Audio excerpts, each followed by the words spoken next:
নায়িকা কেয়া অভিনীত একটি চলচ্চিত্রের গানের দৃশ্য এটি।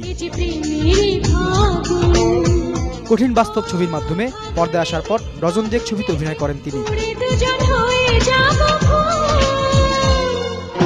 বেশ কয়েকটি বিজ্ঞাপন চিত্রেও ছিল তার সরব উপস্থিতি। সেই কেয়াকেই বৃহস্পতিবার গুলশানের একটি বাড়ি থেকে আরও 7 জন নারীসহ আটক করে পুলিশ।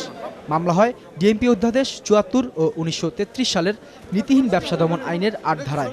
শুক্রবার মহানগর হাকিমের আদালতে হাজির করার পর দোষ স্বীকার করে জরিমানা দিয়ে জামিন নেন তিনি এবং অন্যরা।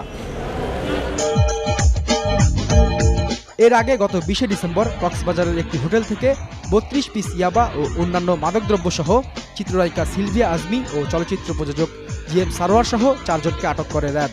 যেমন জামাই তেমন বউ নামক একটি ছবিতেই অভিনয় করেছেন এই নায়িকা। বুধবার সিলভিয়াকে জেলে পাঠিয়ে বাকি 3 জনকে 2 দিনের রিমান্ডে নেওয়া হয়।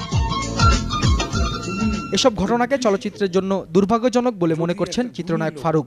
আর নায়িকা রোজিনার দাবি, শিল্পী সমিতির কঠোর অবস্থান পারে এই মানসিকতার পরিবর্তন ঘটাতে।